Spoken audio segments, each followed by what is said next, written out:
Hello, everyone. Welcome to our virtual health fair. The theme of our health fair is Winter Wellness Fair and COVID 19 Realities. My name is Elizabeth. The aim of our health fair is to address some of the community needs that were identified in our community health assessment in the city of Elizabeth, New Jersey. The topic I'll be addressing today is the impact of COVID 19 on people with chronic health conditions. Chronic diseases are diseases that require long term management. Examples of such conditions are diabetes, cancer, heart disease, kidney failure, immune disorder, liver disease.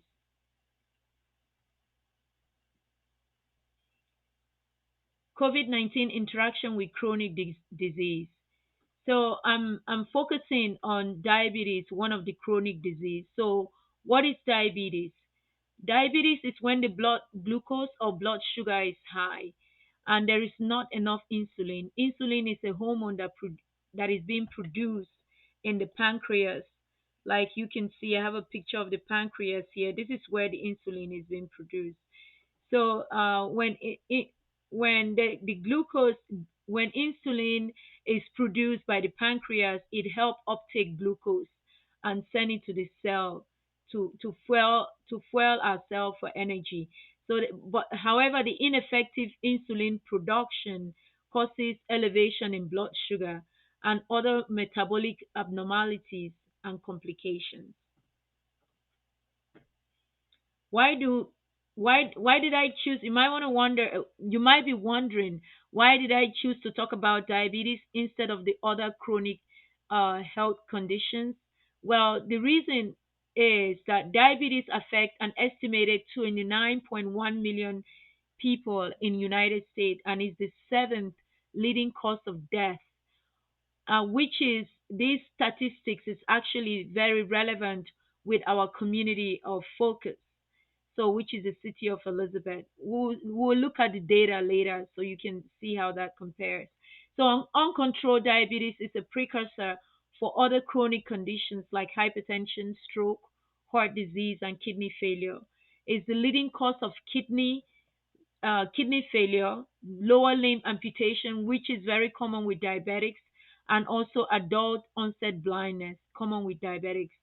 There's a substantial increase in the prevalence of diabetes related complications and is due to the increase and the high rates of obesity. Obesity, high blood pressure, and diabetes, they go hand in hand. So the increase in the number of persons with diabetes and the complexities of their care also does overwhelm the healthcare system. In addition to the long-term complication that arises with diabetes, which these people tend to suffer, and it decreases or compromises their quality of life.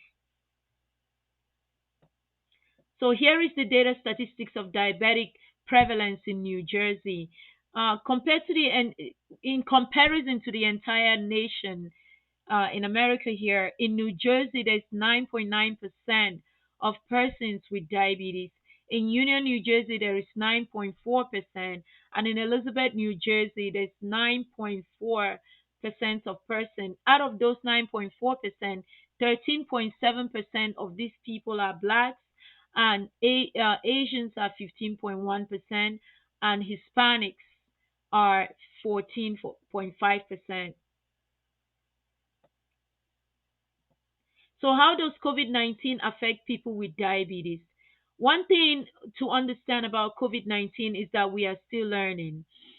And however, it is important to note that people with diabetes do develop severe COVID disease when the immune system is not working as well and tends to work against the insulin making cells, which I just explained earlier. So when the insulin system is not working as well, like I said, and it tends to work against the insulin making cells, even when the sugar is normal, individuals can be diagnosed with by using the antibody test. COVID-19 can worsen blood sugar level.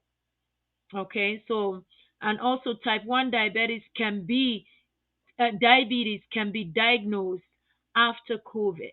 So people with diabetes, I mean, people after suffering from COVID, people can actually be diagnosed with type 1 diabetes. So do people with diabetes develop severe COVID disease? Yes. People with diabetes seems to develop more severe COVID disease. It is not that people with diabetes are more prone to COVID. It is just that when they do develop COVID, their symptoms their symptoms and their disease seem to progress even quicker. That seems to happen both for type 1 and type 2 diabetes. Type 1 patients may get better faster because they are younger. So, what is the difference between type 1 and type 2 diabetes? Well, with type 1 diabetics, the insulin producing cells are destroyed by the immune process. On the other hand, type 2 diabetes is an interaction between genetics, predisposition, and also environment. Environment in the sense that you have people that there's an increased food intake, decreased physical activity, weight gain, and family history. So with type 1 diabetics is usually common with young people like you can see here. There's a destruction of the pancreatic cells. Therefore, the person can produce insulin. That is for type 1. Meanwhile, for type 2, there is something called insulin resistance. So the insulin is not effective, which means that it will cause a high rise in glucose in the system, because normally when insulin moves the glucose into the cell, but because there's a resistance, this glucose, because it's not moved into the cell, is built up into the bloodstream, causing your sugar to be high. What is COVID-19? Why is COVID-19 more severe in people with diabetes? There are two reasons for this. First, there is more inflammation in the body already because the person is diabetic, and then COVID-19 worsens the inflammatory state.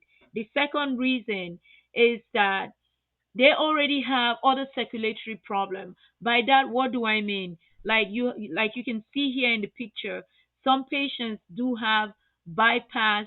They already undergone coronary artery bypass surgery, and some of them have stroke, which is a disease that compromises your circulation, and some has probably had like something called popliteal bypass, which is also because of circulatory problem, and some of them have blood clot in their leg, which is DVT. All of these together pretty much causes low blood flow. So the additional circulatory problem worsens the already existing condition, and blood flow because of clotting problems can be exaggerated by COVID-19. Should people with diabetes get the COVID-19 vaccine? Yes. Uh, Please, they should get the COVID-19. It's very important. Since the vaccine became available, the CDC had recommended that people with type 2 diabetes and other underlying medical conditions receive priority in getting the vaccine due to their increased risk of severe COVID-19 associated illness. So they do tend to have some adverse effect, which is minimal, like mild fever, headache, muscle ache, and joint discomfort, which lasts less than 48 hours. So yes, people with diabetes should get the vaccine. And where can they be get vaccine? I have here. There's a website here. I linked it right here below the picture. So in here in Union County, you can go to the website and it will tell you the nearest location where you can get your vaccine. Also, the community hospital in Elizabeth, which is located in 184 First Street in Elizabeth, is also now currently giving vaccine, the Pfizer, the J&J, and also they have the booster, the Moderna. They have all of that. Who are those with greatest risk infection? Person who have prolonged unprotected close contact. That is, they have been within 6 feet for 15 minutes or longer. So patients with confirmed COVID infection, regardless whether they have symptoms or not, people with homeless shelter, university dormitories, which is relevant with our keen community. And recently, people that have recently been in areas with sustained transmission, persons with poorly controlled blood sugar. So it's very important when you do experiencing symptoms, please get the COVID, get yourself tested and report for the students that are in the dormitory. Report to student health services about, tell them about your symptoms so you can get tested. How can you manage your diabetes? Avoid large gathering, practice hand hygiene, maintain more than 6 feet from others, and wear a mask when this is not possible. It is very important that you manage your diabetes by keeping your blood sugar level at a goal and to prevent fluctuation in blood sugar. Improve your diet, exercise at home, ensure that other comorbidities like high blood pressure, heart disease, or other chronic condition that you have is properly managed. Keep your doctor's appointment, take your prescribed medication, and that is very important. Why is it important to control your sugar? Well, first, it reduces the amount of secondary infection, like COVID. It reduces kidney damage. It decreases hospital admission. It significantly reduces complication. And where can you go to get your free glucose check? This month, November, is diabetic month. So Walgreens is offering free glucose check, and I have provided a website here for them. Go there and see the nearest Walgreens by you so you can get your glucose checked for free. The importance of blood pressure. It reduces your risk of diabetes complication, cardiovascular diseases, chronic kidney disease, and stroke. Remember, patients with diabetes, it is recommended by the American Heart Association that your blood pressure should not be more than 130 over 70 millimeters of mercury. So where do you get your free blood check? Any CVS, Walgreens, any health, CVS, Walgreens particularly, they have a blood pressure machine there. You can check your you can check your blood pressure for free. So how do you maintain a healthy weight? One of the ways, beside your physical activity and also proper dieting, it is important to check your BMI, which is body mass index. It is your weight in kilogram divided by the square of your height in meters. Thank you so much. This is the end of my presentation, and I appreciate you listening on to our presentation. I'm hoping that you've learned one or two things from this presentation, and thank you again.